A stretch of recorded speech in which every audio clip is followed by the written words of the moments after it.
Nick from Millburn, joined by Paul, just a fan. Paul, how are you, Mr. LaMonica? I'm really happy after that win. How about yourself, Nick? Well, you know what? And I have to tell you, we went up there. We beat, first we didn't know, world events were going on that we won't get into, but we didn't even know what was going on with the game today. And we ended up playing it.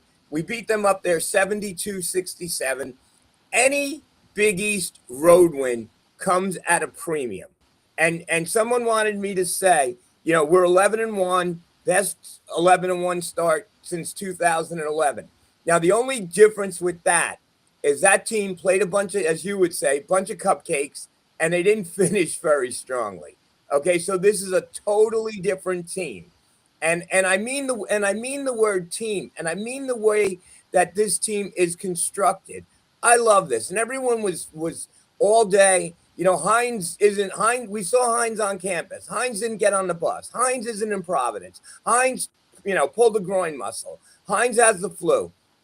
That's fine. And we want him, whatever it is, we want him back on this team, and we want him back playing for against Nova and Willard on Tuesday. But don't forget, we have a two-headed monster at center, and I've been saying that all year.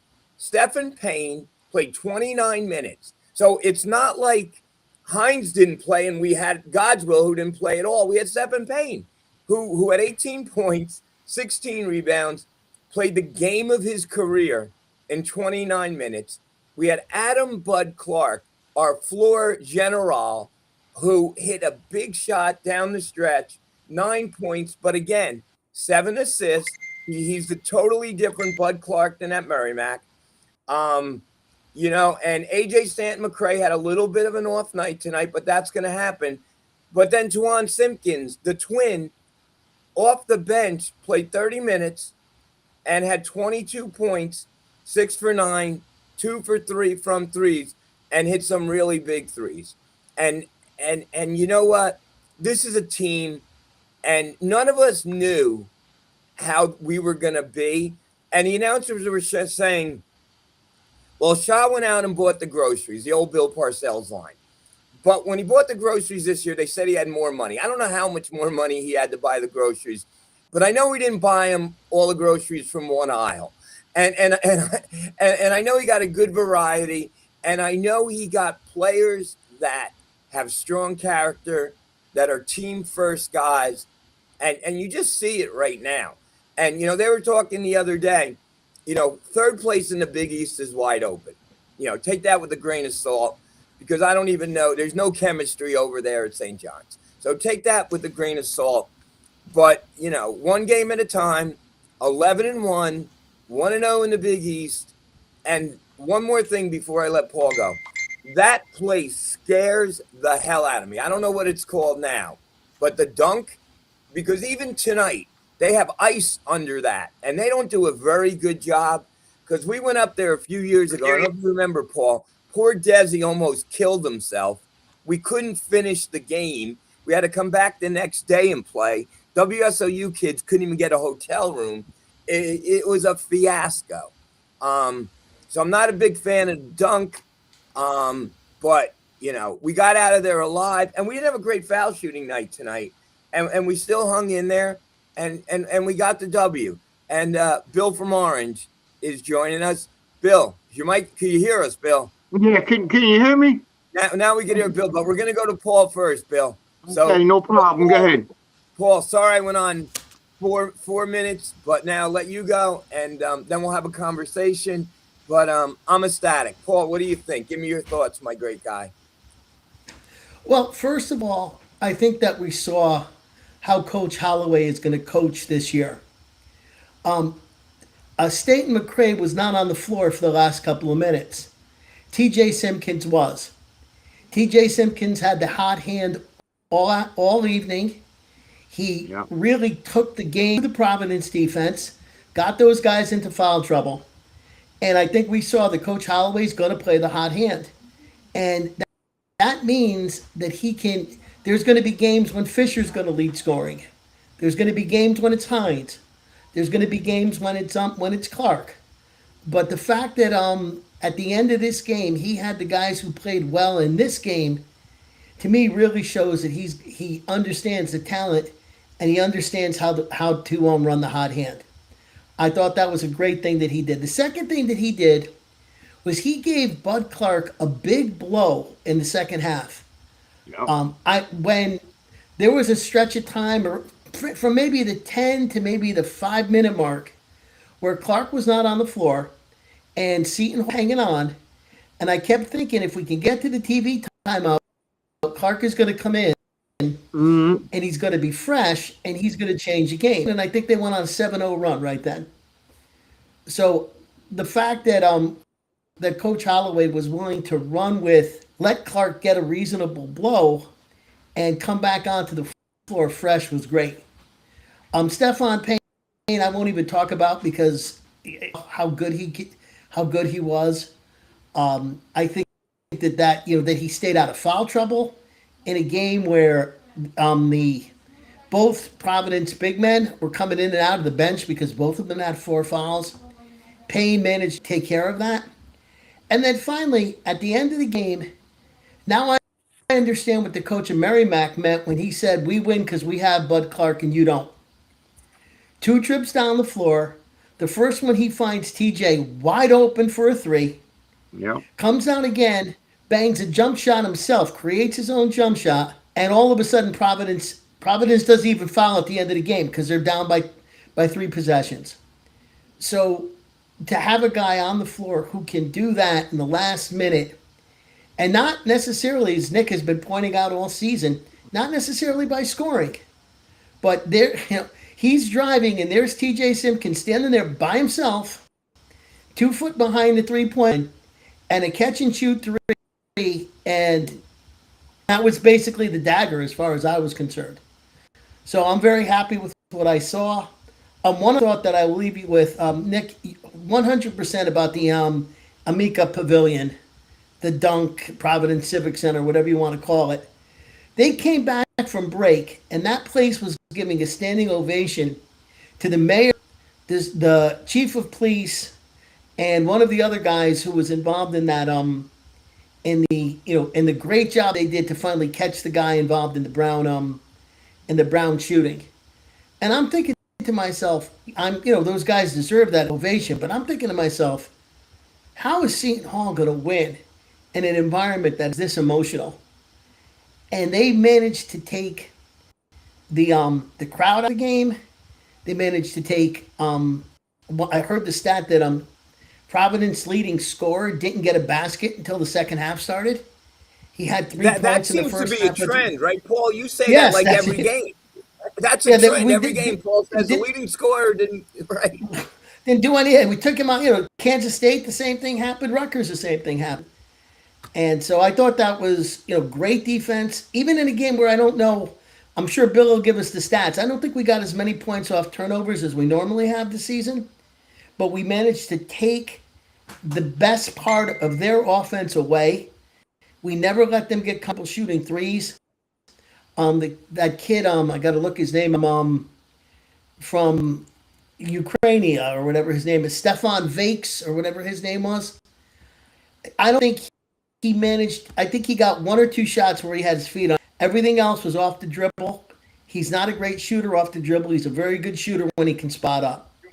And he never got a chance to because Clark and Simpkins and the rest of the defense was chasing him around the court. So I went over to Nick. I'll give you the microphone back. No, it's great. It's great because it's all positive. Just let me ask you before we go to Bill and the stats. Let me ask you a question, Paul. What did you think about Godswill? Just honestly, what did you? Now, in fairness, he hasn't played, and then he's thrown into a situation in the Big East. What did you think? But we're all dying to see because at the end of last year he was playing really well. What did you think about his play tonight? I don't think he hurt them, which you've got a guy who's coming off of injury, walking into a hostile environment, taking the spot of a guy like Hines. I don't think he hurt them very much. I think that he needs to practice more and understand where he has to be on the floor. seemed like he was out of position a bunch of times. But I also think, that it's more rust than anything else. And he's going to, now that he's healthy, he'll get his minutes. And I think he's going to be a very strong contributor. I I just think the hope that fact that Hines. we now have, I think the fact that we now have three players and we haven't had that all along is a good thing to have. I mean, no one knows about, what happened to Hines. And quite frankly, it's probably none of our business. But the last thing I did hear was there's a flu thing going around on campus. So that could be it. I also heard that he was nursing some minor injuries. That could be it. But instead of talking about that, the highlights on Stephon Payne, because Payne played his, I don't know, Jacksonville, what these guys saw, but when they're coming to Seton Hall, they are playing. They're players, and they're playing together. And the twin, we're calling him a twin because I heard that that's his nickname on TV, because, in fact, he is a twin, that Tawan Simpkins just is a player. I mean, he's funny when he gets the ball. And, Bill, what are your thoughts? You want to go over some of you're the stat guy. I want to go. Bill from Orange, unofficial mayor of Orange, community leader. First, Bill, how are you feeling? I know you were under the weather. Man, let me tell you, I couldn't breathe. I couldn't, if it was tonight, it was the day before, I couldn't catch my breath. But I kind of caught my breath. God is good for me. With a Seton Hall win tonight, 72-67. Paul, if you could help me towards the end. I didn't pick up the points from turnovers. I don't know if you can help me out with that. But as you said tonight, Seton Hall with a road victory, 72-67, 11-1 on the season. This never happened in Seton Hall history in a long time. As you said, Stephon Payne, 18 points, 16 rebounds. Adam Clark, 9 points, 2 rebounds.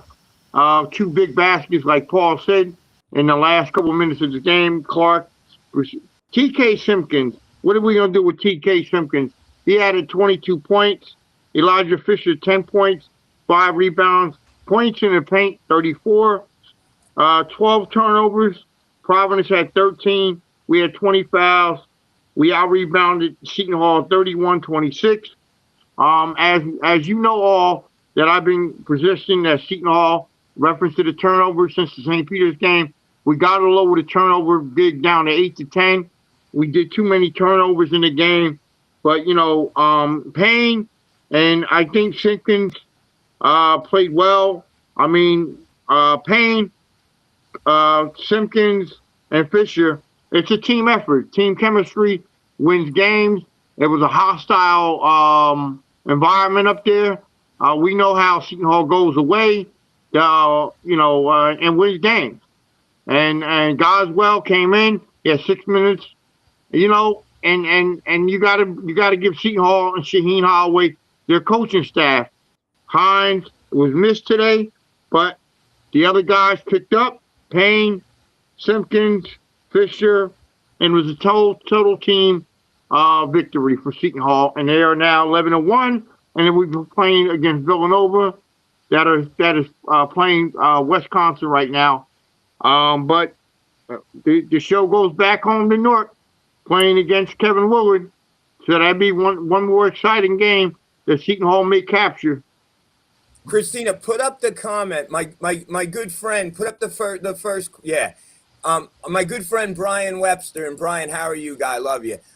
Brian said God's will was 6 minutes. Yeah, true, Brian. With 6 minutes that helped cover the 10 minutes. Payne was on the bench. Payne was great tonight. Yeah, that's a good point. I did think, though, that God's will was kind of a step behind. And no offense, that he was just, let's just say it was ring rust. Let's just say he was rusty. And, yeah, but we did need those 6 minutes off the bench. And that helped Fisher from absolutely having to cover Rivera. So that was a big 6 minutes that he gave us. So, Brian, excellent point. And Christina, put your comment back up. Christina said, Shaw on Hines. There's some stuff I'll talk to you guys about at another time. It's nothing major. Hoping he's back next week. Just an illness. I'm sure he'll be fine. So, Paul, is that coach talk? Yeah, probably, but if it was something big, he would have to say it's something big. So, maybe he's got the flu, maybe he's a little tweaked and he has the flu. It didn't sound like Coach Holloway saying he expects him to be out for more than another game or two.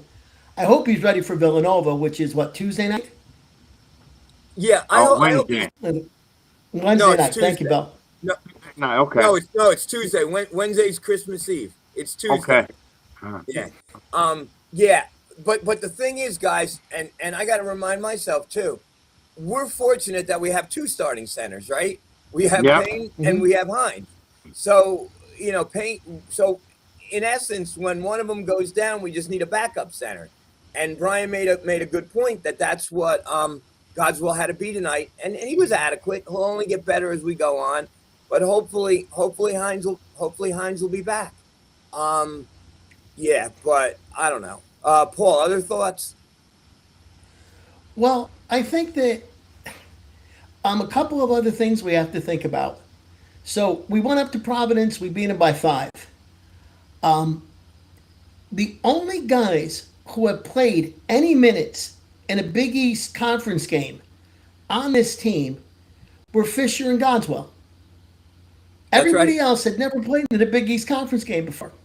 I Nope. thought in the first couple of minutes, I thought that the team looked a little bit, I don't want to say nervous, but anxious. Like they were a little bit ahead of themselves. I thought Fisher was a little ahead of himself. Clark was a little bit ahead of himself. They were playing like it seemed like they were thinking faster than they could play. But while they were doing that, Providence, who's already played a Big East game before this one and was at home, could not throw the ball in the ocean. And that was our defense. When you think about it, you're playing Seton Hall. They come up, they're a little bit anxious, never played in this situation before. You're supposed to be a 3-point shooting team. You're supposed to be up 19-5. And they could not shoot. They could not make any shots. Oh, and by the way, Mr. Hathaway, Providence actually scored 19 points off of turnovers. We only scored 12. Wow. And this is the first time that we've been outscored on points off turnovers. Yeah. And I think a lot of it had to do in the first half. We made a couple of steals and we didn't finish. We missed a layup, or we'd come down and we would throw the ball away ourselves. I think that won't happen That won't happen in the next game when we're at home. But even the fact that Providence had more points off of turnovers than we did, we still managed to disrupt them.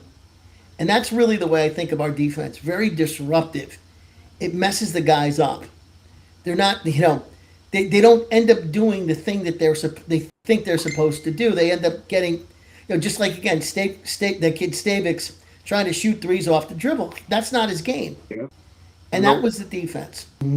But Paul, the thing with the defense is, last year the strength of our team was defense. We all know Shaw is a defensive coach first, but now we have in Stanton McCray, and we have Simpkins, and we have Clark, who's a scorer when we need him to be. We have offense, and we didn't have that last year. And the thing that the announcer said about Clark was that the guy doesn't stop. He doesn't stop his dribble. Well, last year that was an issue, right? Godswill would stop his dribble, then get doubled, and we don't have that, and we're just playing team ball right now. And Providence, scored 67. They set their all-time Big East scoring record in the first game against Creighton. And the announcer said, well, this team's going to score 90 a game, and it's like the first team to get 90 is going to win. And so it was an offensive juggernaut against one of the best defensive teams, and I'll say it, in the country, without one of our best defensive player in Hines, and we held them to 67 points. So, if you have that defense, anything you get on the offensive end is a plus. And like Paul said, defense will take crowds out of the game. If they don't score at the beginning, the crowd's going to go away. And Paul, you made a great point about, off of the timeout that they were honoring, or not honoring is a bad word, but they were recognizing the mayor and the police chief up there. You know what it reminded me of? It reminded me of when Mayor, and I'll say his name wrong, Mayor Merlino, after the Boston Marathon thing at Fenway Park, when they pulled him out there, similar horrible, horrific, circumstances. and I'll never forget it. I'm not going to say the word what Big Poppy said. And that was the only time I was a fan of Big Pop. Right? We both know what he said. Big Poppy may have dropped an F-bomb toward the perpetrators of that horrific act.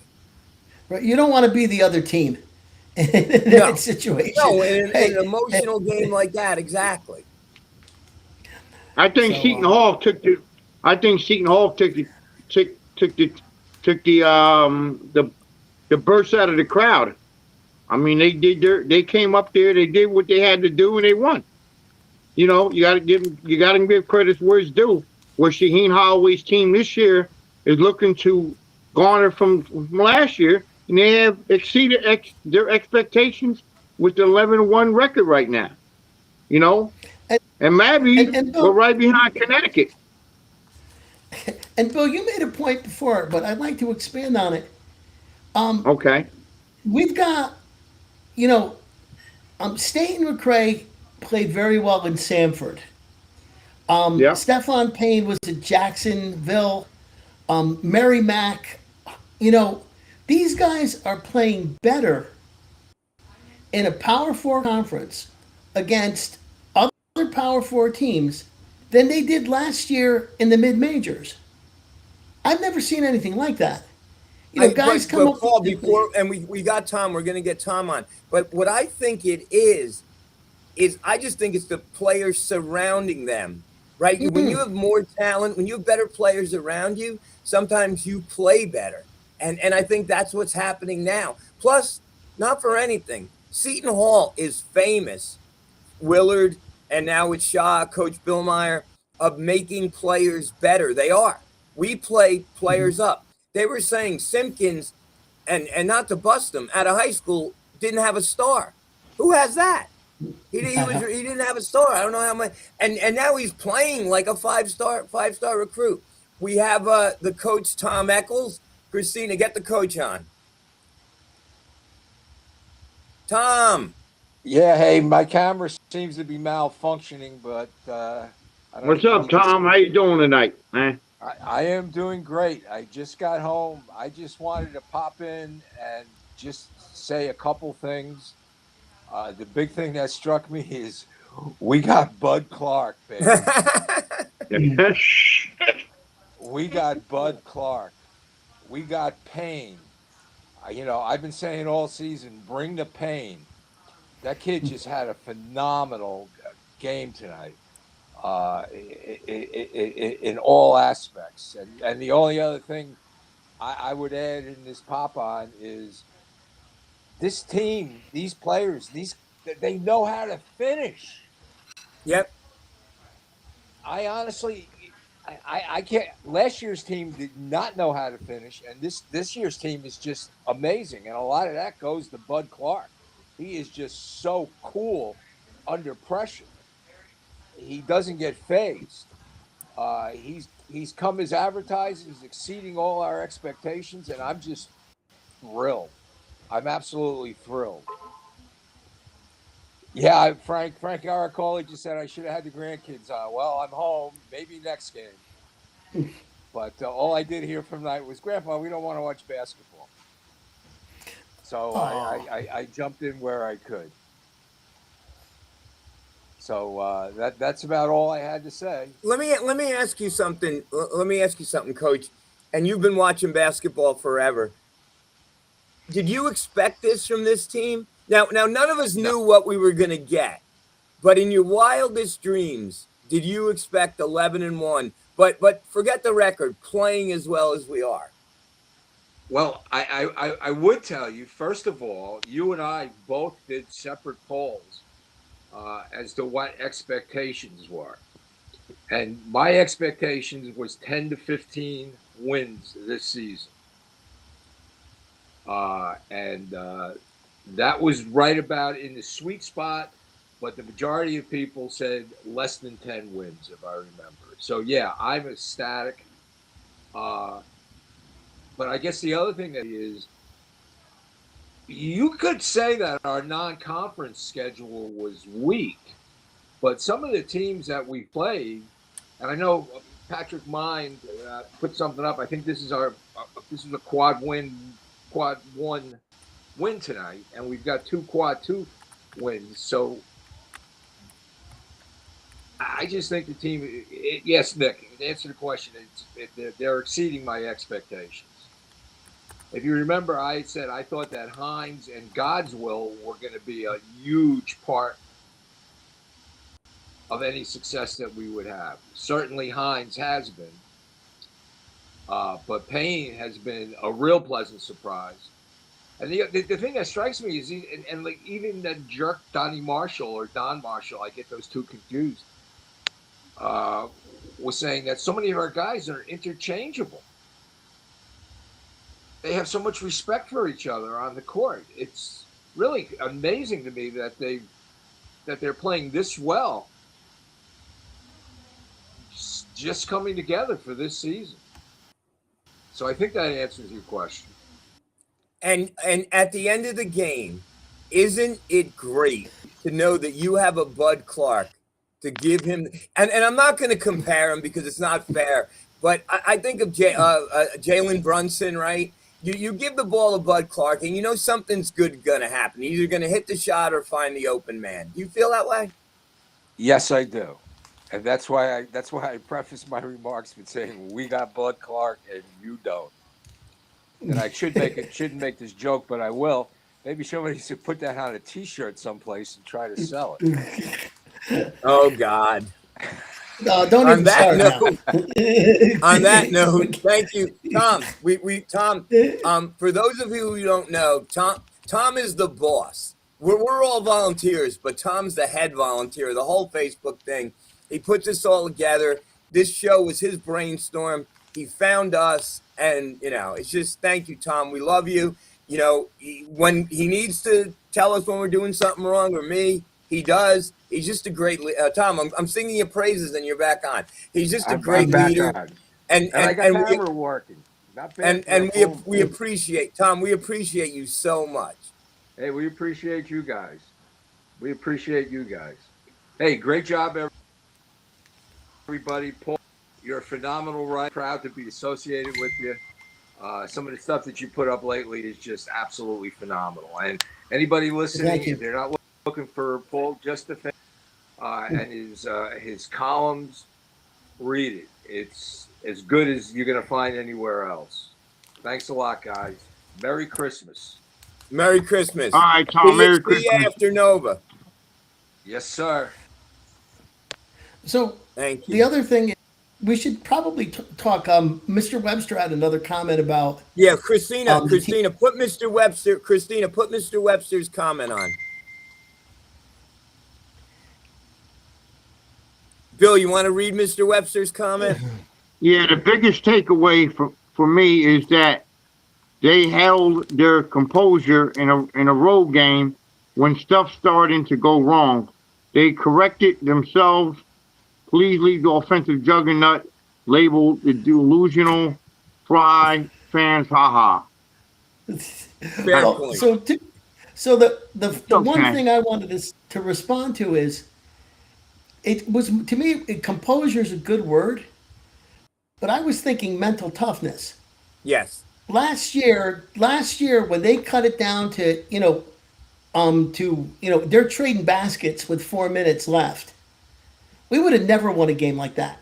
If somebody would have dribbled the ball off their foot, somebody would have thrown the ball away, somebody would have thrown up a 30-footer with no rebounders under the basket, there would have been a mental lapse. And what we saw was them actually play some of their, I think maybe the last minute and a half was their best basketball of the entire game. Very focused, composed, with the crowd screaming at them. Again, Clark finds the open man. TJ bangs the 22-footer and it goes in. You win road games in the Big East because when you're in those situations, you play your best basketball. And to watch them again go up to a place like Providence, which is always going to be a tough place to play, and play their best basketball with the crowd screaming at them in a 1-point game, to me, that just is a great omen for the rest of the season. Because if they can handle the Amica Pavilion, they can handle Gamble, they can handle Hinkle, They can certainly handle Madison Square Garden.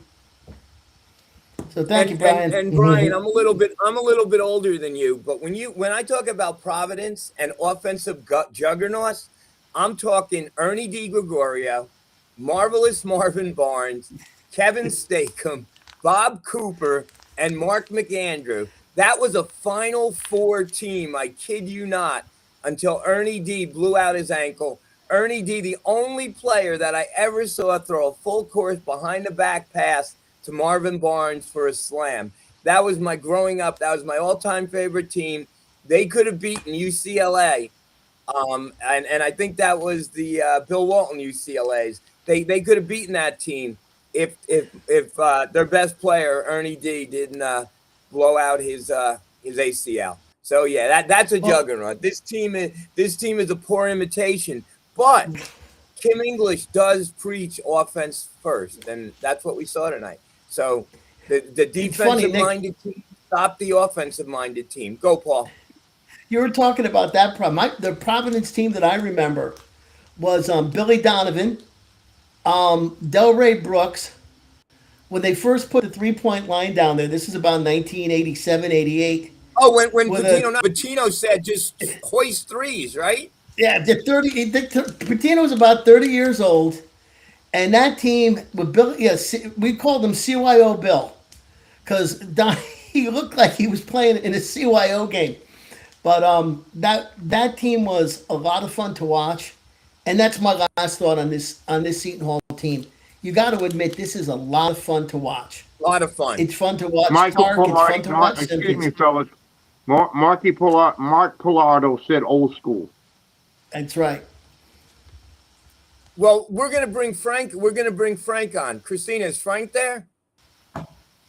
Pop Frankie on. Oh, Frank's on. Frankie. What up, Frank? And the reason I wanted to bring Frankie on now is again, and forgive me, because when you talk old school, Mike Pilardi, I can't help but make the comparison that this reminds me of the '89 team with depth and with just the right pieces. No one quote unquote superstar between Johnny Morton. But I just see that in this team. I don't know what else to compare this group to. And this is a defensive team first. Frankie, first, your thoughts on that and then your thoughts on the game. Oh, well, Nick, first of all, defense first. I know what, Paul, you just said about Kim English being an offensive first coach. Yeah, I get that. But no, defense is what wins. And that brings me right back to 1989. Nick, I understand exactly what you're saying. So those are my thoughts. I love defense first. Sometimes it might not be pretty. I was watching a lot of the comments on our game thread tonight, and a lot of people were saying, "Oh yeah, both teams can't shoot."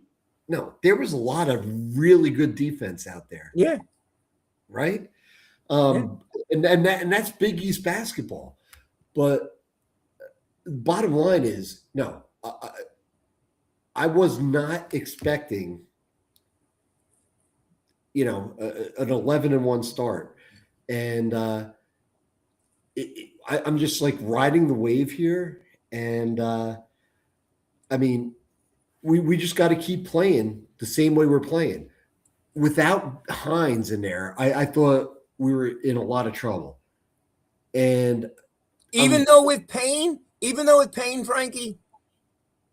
Well, no, look, I love Payne, but I was scared he was going to get in foul trouble. And okay, fair point. And then I'm saying, God's will, maybe he could come in and pick up the slack. But of course, I knew he was going to be rusty, and he was very rusty. But he's going to get better. But that's a good sign as we're going along. Hopefully Hines isn't out for long, because he's definitely a factor. But this was not an easy game going up there and winning that. This was definitely an achievement. And let me just make a point, because everyone's talking about the the best start since 2011, 2012. and Mike Pilardi, if you're still on, you live that team as much as I live that team. They had, let me just go over this real quick. Their leading scorer was Jordan Theodore, 16 points. Herb Pope, 15 points. Fuquan Edwins, 12.5 points. That team went up to Providence and beat Providence. And my son and I and his friend Alex went on the Booster Club ride to Providence. So we beat them up there then that year too. But I just think that team. Oh, you were at that game? What? Yeah, I was You at were that at that game? I was at that game in Providence. nice. Yeah. I went with the Booster Club. They had a great trip. And then it was so cool when we came back. And I had two kids, two middle school kids, and we got out. It's 1:00 in the morning. We're walking to the car. Beat up clankety car comes by us and, rolls down the window. And it was Pete Dill and Herb Pope. And they're like, guys, thank you so much for supporting us. And that was like sealed my son. I think my son could have signed his letter of acceptance to Seton Hall that day. So, yeah. But anyway, that team kind of fell apart as the year went on. And they finished 21-13, 8-10 in the Big East. That was a loaded Big East, 9th in the Big East, and it didn't make the tournament. I think we all anticipate a little bit higher. That was Mike. That was KW's first year. Hey, Nick, I missed Brian's. You guys missed Brian's thing. Yeah, Nova's ahead by 7 with 11 to go. Wisconsin hasn't played like in 10 days or something, right? Yep. No, any Kevin Willard coach team is going to be tough. I think that should be a good game. I'm looking forward to it. Still on a little high about tonight, but And I don't know. I'm going to have to dig into them, Nick. I haven't had a really chance to look at Villanova. The only game that I tried to watch for them is the Michigan game. And Michigan is so good. You tell anything from watching the team play Michigan. They're just, they outclassed Villanova. So, that'll be my next write up for the Facebook group. Want to take a look at where Villanova is. They've got new guys. One of the things I noticed is that